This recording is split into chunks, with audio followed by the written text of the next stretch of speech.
Grabe na talaga. Ganito na talaga katarantado ang gobyernong ito. Ang ano lang natin, Panggigipit, sobra na. Tapos kanina kasi, di ba, wala pa yung mga tarpaulin. Nilagyan na ng mga, barakada ang venue. Tuloy na tuloy tayo bukas. Yes, ituloy nyo. Kahit ano ang mangyari. Huwag kayong matatakot. Sasabi niyo sa ginagawang panggigipit. Tulungan niyo na lang akong sumalag. Ang hina-hina ng wifi eh. Bakit kaya? Game na ba? Sabi niyo kung game na. Sir, pakwento lang kung ano yung nangyari kahapon. Actually, kahapon po, between 4 to 5 p.m., ako po ay tinawagan ng Provincial Command ng Bulacan PNP sa katauhan po ni Lieutenant Colonel Linares. De Samares. At ini-inform niya po ako na according po sa kanya, meron daw pong pinareceive na letter kay PD na yung may-ari daw po is humihingi ng assistance na i-secure daw po itong area kasi hindi raw po nila ito pinapagamit for the rally tomorrow. So tinatanong niya po ako kung ano daw po yung magandang gawin. Ang sabi ko naman po, itutuloy po namin yung rally dahil yan po meron naman na tayong nakuha kontrata dyan sa lot owner. At sinabi ko din po kahapon, nagpunta po ulit kami dun sa may-ari para po papirmahin sila or pa-receive sa kanila yung kasunduan. At the same time, nagpa-receive nga din po tayo kahapon ng sa Office of the Mayor ng authority to use the property. So, sa pagitan po ng alas 4 hanggang alas 5, 3 beses po akong tinawagan at pilit pong pinapaalala sa akin, nire-remind po ko na gagalaw po sila at aakto po sila base doon sa request. So, ang huling usap po namin is itutuloy pa rin po natin yung rally kasi naniniwala po tayo na wala naman tayong ginawang labag sa batas and we are binded by the contract. So, kanina umaga po, may reports po na narating sa amin, may tumawag na yung sa sound system po natin, papasok sana dito pero hinarang po ng kapulisan. So immediately nagpunta po kami kaninang umaga dito at kinausap po namin yung mga pulis na nandito. 3 po sila, nandun po sila sa labas. At sinasabi nga po nila na regular checkpoint lang daw po yun, pero meron po ipinakitang papel nga sa akin na allegedly galing nga daw po dun sa may-ari. So kung papansinin ninyo, tinawagan ako between 4 to 5 p.m. pero po ang napansin namin dun sa sulat na galing daw doon sa may-ari na nagre-request po ng assistance na wag ituloy yung rally is na-receive po nila ng 740. So ang laki po ng discrepancy doon kasi muna yung information na may na-receive sila samantalang yung pagpapareceive ng sulat is 740. So mahigit 2 oras yung pagitan niya. So nakipag-usap po tayo. Sinabi natin na tuloy pa din ang rally bukas. Hanggang ngayon nga po, nagpunta po tayo dito ngayon. Biglang may nakita po tayo mga lumitaw na paskil dyan. Galing daw sa legal counsel ng owner at nakalagay dyan na ang lugar po na ito is pribado at hindi ipinapagamit. So kaya po nandito tayo ngayon mga kasama para po ipagpatuloy yung atin pong rally bukas. So magkakaroon po tayo ng symbolic ceremony ngayong hapon na to, ngayong gabi na to, kasama po ang ating mga conveners at iba pang mga kasamahan.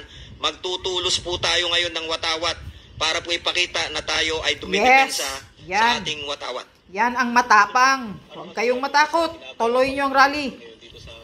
Tarantadong gobyernong panggigipit nila. Sobra na. Huwag kayong aatras. Nagtataka lang kami talaga, no? Itong nangyayaring ito na panggigipit na ginagawa dito sa Maisog Rally. Dahil alam naman natin na ito ay peaceful rally at kakaiba talaga ang rally na ginagawa natin. Kahit sa ang lugar ay ating nakikita yung matahimik, nagdarasal at pati yung lugar ay iniiwan ho natin na maayos at malinis. Ito ay kakaiba sa mga rallying ginagawa katulad ng mga makakaliwang mga grupo.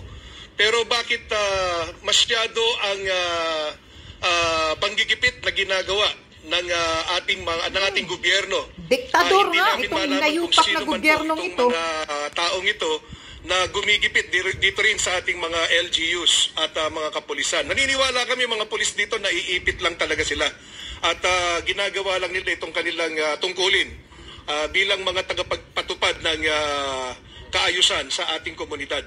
So, nais lamang ho namin sabihin dito na itutuloy ho namin itong rally na ito Ano man Yes. po ang mangyari, magkita-kita ho tayo bukas, alas 5, Yes. dito sa Bustos, Barangay Poblasyon, Bustos, Bulacan. Maraming salamat po. Yes, ituloy nyo kahit anong mangyari. Huwag kayong matakot dahil hindi naman illegal yung ginagawa ninyo.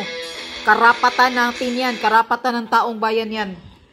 May-ari nitong venue. Kayong pagago Based sa dun mga insidente gobyernong demonyo. kahapon na Diktador. after namin makakausap natin ng tanghali, okay naman yung paliwanag natin at siya naman sumang-ayon na tayo ay magkakasundo na magiging maayos, tahimik. Unang-una sa loob ng kanyang pribadong lugar. So, mula umpisa, doon tayo nanindigan at nagtataka po kami, yun nga, bakit ang discrepancy ng pagpa-file ng complaint ay masyadong malayo at pinagtataka po namin bakit meron agad aksyon na pagkilos ang kapulisan samantalang wala po man lang court order, walang legal procedure na isinagawa. Kaya nakikita po natin na ang ginagawa po na ito ay mayroong nasa likuran. Mayroong mga nanggigipit sa mga LGU, sa kapulisan, Yes. lalo po dun sa owner na nakikita natin na tila wala na po sa linya yung nangyayari. Masyado na po natatakot. Katunayan po ay pinipilit nila. Yun yung pagkarating sa atin. Napilitang papirmahin yung may-ari. Wala lang siyang magawa. Pinilit na papirmahin. Ba't siya Doon sa pumipirma? dapat pagka ganon, sana notaryado man lang. Pero hindi. Ready-made na yung sulat nung dumating dun sa Tingnan may-ari nyo. na parang persahan talaga yung nangyari pagpapapirma. So, ito Tingnan naman nyo. po lahat Grabe. ay isinangguni na po natin. Nandiyan po ang ating lead convener, si Bishop Edwin. Kasama po ang ating mga legal teams. At pinag-aaralan po mabuti ang implikasyon sa nito. At harinawa sa mga kapulisan po natin, hinihiling natin, meron po tayong batas. Sundin po natin kung ano nakasaad doon. Tayo po ay law enforcer. Tayo Correct. ay tagapagpatupad. Huwag po tayong sumunod lang sa utos ng ilan. Dahil Tama. ito pong isinasagawa pong ito ay dumaan sa tamang proseso at sa legal na pamamaraan. Kailan yung huli na pag-usap yung may-ari? Tsaka ano yung sinabi sa inyo?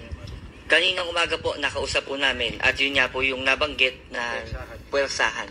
Dahil nakaready na po yung sulat nung dumating sa kanya. Tarantadong gago talaga itong gobyernong Wala daw ito. po siya magawa. Mga hinayupak. Linawin lang natin tuloy na to. Tanggalan talaga kayo Yes ng po, mga mga kababayan, ng karapatan ngayong araw natin po na to, magsalita. Ang oras po natin is 6:20. Nandito na po ang mga tunay na maisog. Inaanyayahan na po namin kayo. Hindi ho natin bibitiwan ang ating lugar na ito. Itatayo po natin ngayon ang ating bandila at sama-sama tayo ngayon pa lang kung sa mga malalapit na pupunta po bukas. Depensahan po natin ang watawat ng Pilipinas. Yes, yan ang totoong matapang. Huwag kayong matakot, sir. Mga tata, mga kuya, mga ano pa. Yan. Jutang ina talaga itong gobyernong ito, ha. Ginigipit talaga tayo ang taong bayan ngayon. Walang hiya. Kapal ng mukha ninyo. Binuto kayo ng taong bayan, tapos ngayon, tanggalan nyo ng karapatan ang taong bayan na magsasalita. Takot ba kayo? Takot ba kayo na malalaman ng buong Pilipino dyan sa Luzon ang gobyernong pulboronik? Ang hiya talagang gobyernong ito, ha. Sobrang panggigipit. Halatang panggigipit, pati yung may-ari ng lupa, pinapaperma ng ready-made na daw. Tapos may nakapulis na doon na naghaharang at may nakapaskil na ng mga bawal ng gamitin daw kasi private property. Pakialam nyo, pumayag naman yung may-ari ng lupa. Tapos ngayon tinatakot, binabantaan yung may-ari ng lupa. Anong klaseng gobyernong gago? Langhiya, tarantado. Kayong matakot, mga ate, mga kuya dyan. Tuloy nyong rally. Yes, tuloy ang rally. Kahit anong mangyari, tuloy nyong rally. Huwag kayong magpapasindak sa tarantadong gagong demonyong gobyernong manggigipit ng karapatan nating magsalita. Tanggalan na tayo ng freedom of speech. Demokrasya ang bansa na ito. Karapatan natin yan na tayo. Gago. Nasa konstitusyon yan, nasa batas yan. Wala kayong pakialam dahil legal itong maisog rally. Ginagawa nila ang tamang proseso. Langya kayo. Kung sino man kang hinayupa ka na nanggigipit sa may-ari niyan, kakarmahin ka sana at aatakihin kayo. Mga walang hiya kayo. Mga tarantado kayong gobyerno kayo. Isang congresswoman daw, kahapon yung sinasabi, na ginigipit yung may-ari, na binabantaan. Ikaw, congresswoman ka, binuto ka ng taong bayan, hinayupa kang bruha ka.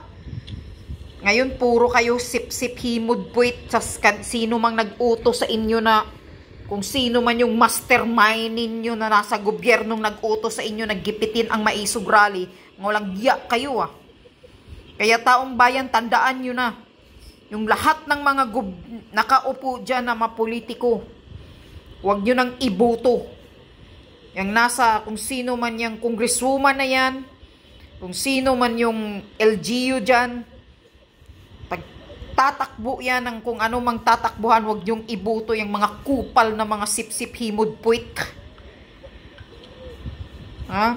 Tsaka kayo mga men in uniform, kayo mga pulis dyan, huwag kayong bastang sunod ng sunod. Alam nyo ang batas. Dapat magsalita din kayo. Nasa tama kayo. Di lang kayo ng sunod sa isang taong inuutosan lang kayo.